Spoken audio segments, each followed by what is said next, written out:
Travel and Things in association with Sun Destinations, iconic destinations with amazing experiences present In Conversation With. I am your host, David Batsoffen, and my guest today from SOLCO Solar is Bernard Ridge. Bernard, good morning. Welcome to you. Good morning, David. It's only taken us about 3 years to get to this particular point. So thank you for eventually finding time to chat. You're very welcome, David. It's great to be with you. All right, so now the big deal, back in the day when you and I were much younger and the world was a much better place, and you could still fill your car tank for 25 cents. Your initial conversation was always, so what is your star sign? Now it seems to be, do you have solar and how big is your inverter? You're quite correct, yeah. Things have changed quite dramatically over the years. When we first came into the market on the PV side about 14 years ago, in the early days, the technology then compared with now is just amazing. It's been an exponential growth. The real cost of the PV panels in that time has come down dramatically. If you think that 10 years ago, we as a supplier were paying 10 Rand a watt 12 years ago, 14 years ago, and now as a supplier, we're paying half of that or just over half of that per watt as a supplier 10, 14 years later. So you've got a sort of an idea how the real cost of solar has come down in relation to inflation and all the other factors that come into play. Bernard, when it comes to installing, because this is always the biggie, people, two men with a bucky and a ladder are now solar installation experts. And to me, an expert is just a jet of water under pressure. That's all it is. So what do people need to look for? What are the telltale signs that the people that you might be hiring are not going to be there in 2 weeks' time, if you get my drift? Well, look, obviously the first thing is that the company you're dealing with needs to have a track record. For instance, we've been around for over 25 years as a solar company and have over 6,000 clients. There are a lot of guys who have taken advantage of the current situation with the load shedding. And you now see buckies running around, Joe's plumbers, plus we now do solar, and everyone and his dog thinks they can do solar. And it's quite a dangerous area to play in if you don't know what you're doing. It can create all sorts of dynamics. Now, there are obviously a lot of other factors that come into play when choosing an installer, but I think the most important thing is to do your research and make sure they've been around for some time and ask for references. Anybody with a decent track record will give you references, not one from last week, but one from 2 years ago. Look at the backup service. I think you can attest to one of our strengths as a company is our backup service. Yeah, indeed. David, do you hear that noise in the background? I take it they're doing that. That's fine as long as we know what the noise is.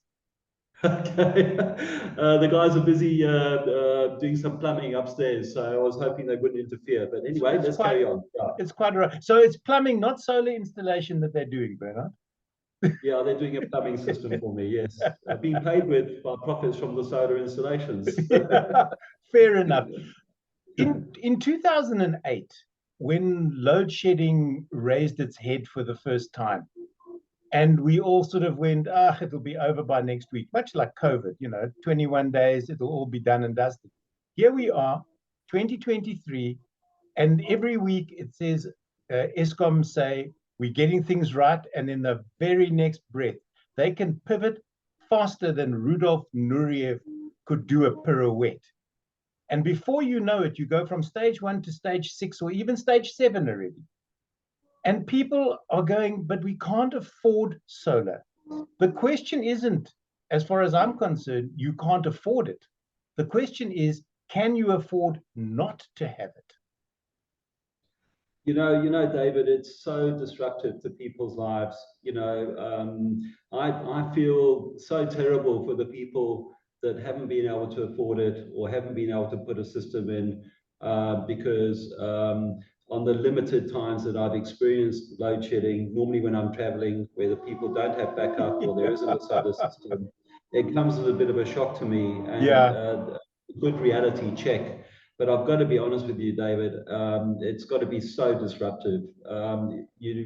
Especially when it comes, I'm thinking about that busy housewife who's looking after the children, looking after the family, and working perhaps as well, getting home from a hard day's work, and now she can't even rustle up a square meal for the Yeah. family because there's load shedding. So it is a pretty severe situation to people, particularly obviously in South Africa. I think we're one of the few countries in the world that experience what we are actually going through.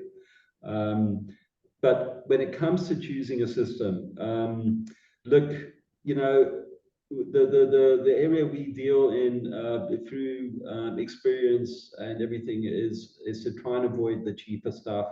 Although it might look like a good buy initially, it does tend to end up being a bad buy in the long term. We do spend a lot of time still trading in systems that we installed even 5 years ago, 4 years ago, where the technology has moved on so fast and the capabilities of the equipment has moved on so fast that you do really have a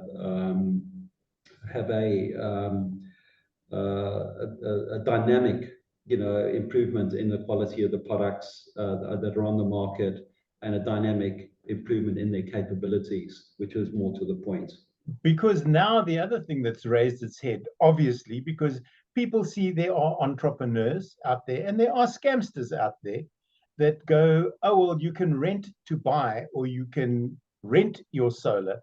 And they seem to have gone back or fallen back on the 5 kV inverters, which everybody seems to have moved away from because they weren't quite doing an entire household. To get your geyser and your oven back online, you need a minimum of 8, as far as I'm concerned, and you can correct me if I'm wrong. So those 5 kVs that are being replaced end up in the rental market, and then people keep saying, oh, but we can't use our geyser and we can't use our stove. You learn to work around those things at the end of the day. Yeah, look, we do find that the rental market is definitely a burgeoning market because not everybody can afford to lay out. Yeah. And even when you are renting, you are in fact actually buying a system and you're basically financing a system. Look at the interest rates you're being charged. Look at the product you're getting because you're still spending 100,000 rand or whatever on the system. So just make sure the quality of the equipment is still quality. It's all very well them saying, well, you're renting it and therefore it's covered, your warranties cover you and we'll change the unit if something happens. So in theory, you're taking away the risk. There would be normally an insurance aspect to that. And there would also normally be a proper installation team associated with that because the finance companies that offer the rentals do verify the installers, in terms of their capability, training, and all the other information that goes with it. The 5 kilowatts we do find is a little bit restrictive, but there are 5 kilowatts and 5 kilowatts. Okay. So if you look at the entry level 5 kilowatt units, you are looking normally at a off-grid inverter, which basically means that it's not connected directly to the grid, it's on a separate circuit. And if the power goes down, it will feed power and backup solar, whatever you've got connected to it, to the backup circuit and only to the backup circuit. The 5 kilowatt obviously restricts you because the inverter itself is what will restrict you as to what you can put through that inverter at any one time. So if you've got a 5 kilowatt and for instance, you're running your lights, your TV, your fridges, you're charging your phone, it's not a problem at all. The inverter can handle it quite easily. You then go and put the kettle on and, electric kettle can pull over 3 kilowatts. You might be now pushing it to the limit. and then you decide, oh, I'm going to have a piece of toast while I have my coffee, and that's what sends it over the top, and then it will inevitably then either give you a warning or it'll just shut down. I was going to say, it becomes hello darkness, my old friend, once more. Yes, yeah. So you don't do it too often, you know. You sort of learn. You learn. It's a bit of a trepidation when you're walking around on eggshells and you start shouting at your family members. Did you put the kettle on? You know, why did you do that? You know. So generally speaking, we try and always push people to an 8 kilowatt, but not everyone can afford it. Yeah. Higher. And if I look at a lot of the retirement villages and things like that we do systems for, a 5 kilowatt is normally quite adequate. You know, strangely enough, the older generation, with respect to them and us, we know how to conserve. We know how to conserve electricity and use it wisely. We do find the older generation are very much more conscious, you know, of their using and how they're using their electricity. And if you tell them, look, I've put in a 5 kilowatt for you, you can run your fan, you can run your air conditioner, you can run your washing machine, you can still toast, and you can still use your kettle, but not all at the same time. They get it very quickly, and they don't seem to have a stress with dealing with that, because they go, okay, it's during the day now, the sun is shining, my panels are producing. And a system like that, you know, with a decent inverter, doesn't need to cost, you know, with a 6-panel system, a 5 kilowatt inverter and a 5 kilowatt battery, a good quality system. They normally go in for about 105,000, 107, 115,000 if it's a more difficult installation. And that will normally cope with a two-person household that is looking to save electricity and at the same time have the benefit of handling the load shedding. If you start looking at the 8 kilowatt and 2 batteries, and you start throwing in more panels, because generally that'll be a bigger household, you're starting to look more towards the 180,000 Rand mark, 170, 180,000 mark. The savings, though, that you can achieve on a system like that, if it's a proper, decent system, should be in the region of, if you think about a panel, okay, one panel, let's call it a 500-watt panel for the sake of easy terms. On a normal day, that panel at its peak can produce 500 watts, okay? It's not going to peak throughout the day, but we normally average it out at around about 5 hours, okay? So you can say a 500-watt panel will produce 500 watts per hour for 5 hours throughout the day as an average, okay, and give approximately 2.5 kilowatts. So if you've got 10 panels in a system of that size, and it's properly configured and it's properly set up with a decent piece of equipment at the heart of it, you can save up to about 750 kilowatts per month, or 1,000 kilowatts a month if you've got a 12-panel system. Right. If you're saving 1,000 kilowatts a month, that represents at 3 Rand a kilowatt plus VAT, you're probably looking at 3 Rand 30. You're saving about 3,000 Rand a month. Now, on 3,000 Rand a month, okay, you can service a loan, okay, for around about 200,000 Rand. So the savings can actually pay off the loan if a decent creditworthiness with your bank. Yeah. With that in mind, Bernard, would you then suggest that ancillary to or extra to the solar, you go prepaid electricity, because then you save on their network costs? You also look at maybe a gas hob, which will again lower your electricity. And if for whatever reason the solar stops working, you've at least got gas that you can boil a cup of tea and make it, I don't know, a pot of noodles if that's what you want at the end of the day. Because there are all of those. I mean, and this has got nothing to do with solar, but I found a guy up the road drilling a borehole earlier this week. And I got chatting to the guy that was drilling, and he said, you know, the next generation are already looking at septic tanks, because the sewage works are starting to collapse as well. So it's now gone from solar to borehole because of the water issue, and now even septic tanks.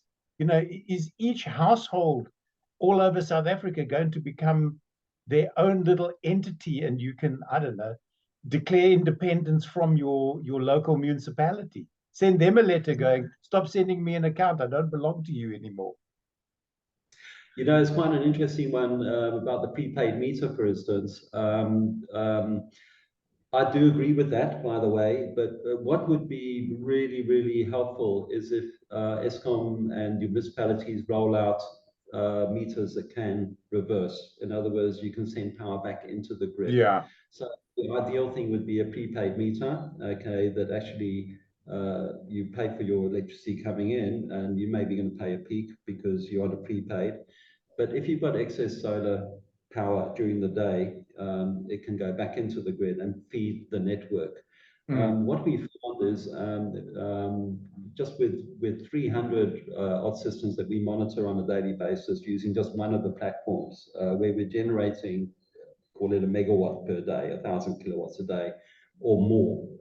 Well, in fact, a lot more. But it's basically when people have got the ability to feed back into the grid, the production on the panels increases quite dramatically.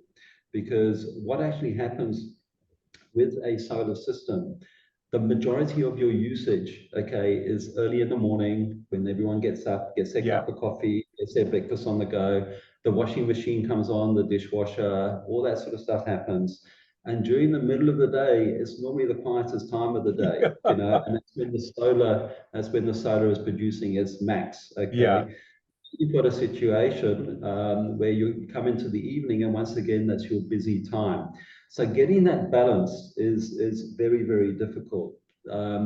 So your ideal situation is that you have enough battery power, okay? And when we talk about batteries, it's very important to consider not using the old style gel batteries, call it deep cycle solar batteries, which are gel or lead acid based.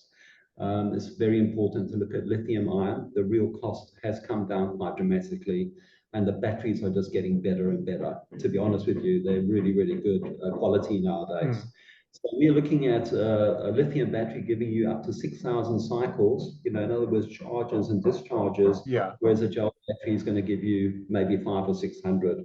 So definitely stay away from the gel. Look for a quality lithium that you can deliberately discharge the battery. So what we try to do is we try to, it's always difficult to get the perfect balance because the batteries are very expensive. So we're trying to look at budget, we're trying to look at backup power, giving people enough backup power, but we're also trying to say, look, you know, if you can afford to go with that extra battery or two, you can get a lot out of your solar system. So the ideal situation is that you go into the evening with maybe 80% battery because you've used 20% of it in the afternoon into the evening. You go through the night, you maybe use another 10% because your power consumption comes down quite dramatically. And then the next morning at 5 o'clock, before you get up, you discharge that battery right down to 25–30% of its capability between 5 and 9 o'clock when the sun is already kicking in and starting to take over. And that's your perfect balance. It's not always easy to get that balance because of the load shedding, because you can always say, if the battery gets to this level, I want the grid to kick in, and then the grid doesn't kick in because it's load shedding, or it doesn't kick in because you've got a power failure in the area, or the load shedding. Some wise guys decided this is a good time to steal your cable because they're not live at the moment, and they seem to know load shedding schedules better than we do sometimes. So they do tend to use the opportunity for load shedding to also damage infrastructure. Unfortunately, we do have that element. So quite often after load shedding, you'll sit without power. So it's difficult to get that balance. To that end, we've developed a product which is called the SOLCO Solar Boost. Okay, it's an app. It links into, most of our systems are monitored online with the various monitoring platforms. SunSync have it, they have it. It's normally called SolarMan, and there's various options along those lines. Now, the SOLCO Solar Boost, what that does is it automatically, because we're always running around, you know, if we don't have this, changing settings to try and get the most out of our solar, the most out of our batteries. But oh no, it's going to be load shedding tonight, so I better have a bit more battery power available for that. and you're playing around the whole time. And what Solar Boost has done is it's actually physically taken that. Oh, sorry, I thought I shut my phone off. My apologies. It's all right, just leave it. They'll turn themselves off. Okay.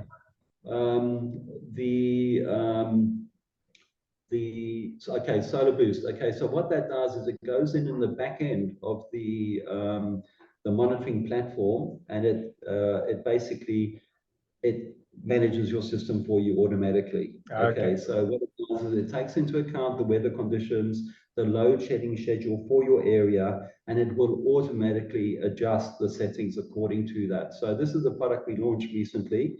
We probably got about 20 or 30 of our clients. Not a huge amount have taken up on it yet. But certainly a lot of the bigger clients where you've got a 100 kilowatt system with 20 batteries and 100 panels, these guys are benefiting a lot from the Solar Boost, maximizing the capability. I just want to go back to the batteries, because we're coming into the sort of last 5 or 6 minutes of our chat. Back in the good old days, you're talking about those deep cycle batteries. You'd have to build an entire room to take those batteries and to keep them safe and to make sure that the room was ventilated. The modern lithium-ion batteries that you're referring to, they look like DVD players. Yes. They're roughly the same size. So and they don't give off fumes or anything like that, like those old batteries used to be. So people just need to be aware of those, because obviously, as you mentioned, the cost can be in the batteries. So people will go for the cheaper option. And at the end of the day, there's that wonderful Afrikaans expression, goedkoop is duurkoop. To buy cheap becomes expensive, if I translate it sort of directly. Otherwise known as penny wise, pound foolish. Exactly. I don't know why I diverted to Afrikaans, but anyway, it's exactly that, penny wise, pound foolish. And so people need to be aware of that. And you go for the best system you can, and make sure that everything is done correctly, works properly, is connected correctly, and you understand the way your system works. This Solar Boost sounds like a real boost to the system, and takes away some of the apprehension maybe while you're away from home, perhaps, and you can't constantly monitor, just to make sure that everything runs smoothly and will work as you expect it. Yeah, there's another aspect I'd like to discuss very quickly as well, David. Sorry, it's my WhatsApp calls coming through on my computer. I do apologize. No, it's all right. I managed to silence my phone, but not my computer. It's all right. The other aspect which I just want to mention is on the inverters. Okay, you do get cheaper inverters. They are normally quite noisy. The fan runs all the time. You normally have a situation where they are not what's called a hybrid inverter. They're not tied to the grid, so they can only work on your backup system. The more modern inverters come with a much better warranty guarantee period, 5 years as opposed to 1 year. And if you get the batteries that come with the inverter, quite often it'll extend the warranty to 10 years. Right. But I've got to also say, from a technology point of view, look for a hybrid inverter if you can, one that can work, that's connected to the grid as well as to the backup circuit. So your excess power can be fed into the entire house. Right. It's not to the battery backup. And if you do get offered a meter that can reverse and you've got a solar system, make use of it and look at that as a potential for investing more in the panels, which have really come down in cost recently. The panels are not the biggest cost nowadays. In terms of the batteries, there's some beautiful developments on batteries, David. I've just seen amazing stuff, coming onto the market in the last year, which is changing the dynamics quite a lot. Whereas before, all the batteries we were getting were rack mount, similar to a standard system, which was normal, a couple of years ago. Nowadays, a lot more of the batteries are wall mount. They've got stackable batteries that pack one on top of each other. Right. There's also beautiful technology going on in the batteries. So look carefully at the inverter. Make sure it's a hybrid inverter. look very carefully at the battery. Make sure it's got at least a 5-year, 6,000 cycle warranties are normal nowadays. You do get batteries with a 3,000 cycle warranty. It's not necessary to buy a 3,000 cycle warranty battery. The price difference is very minimal. Okay. You might pay an extra 10% or 15% for a 6,000 cycle warranty. Bernard, before I say thank you and goodbye, because we're coming to that time already, contact details. If people who are watching go, oh, we'd like one of these, or we'd like to chat to Bernard about installing a system. David, you're welcome to put my direct number on your linked comments if you want. Okay. It's 076 346 3455. To be honest with you, one of the things that we specialize in, and also email bernard@solcosolar.co.za. Drop me an email if you have any questions. I'm more than happy to answer to the best of my abilities. One of the things I just want to mention, David, is my number. I'm the owner of the company. We have over 6,000 clients. My cell number is actually on our website. Okay, it's www.solcosolar.co.za. It's been there forever. Okay, because I've always been available to take calls 24 hours a day or night, weekends. My wife gets a little bit upset with me sometimes. I was going to say, you don't want people to phone you at 2 o'clock in the morning with a. I've had it. I know you've had it. And at the end of the day, those 2 o'clock calls are complaints. They're not. We're phoning you to compliment you because our lights are on at 2 o'clock in the morning.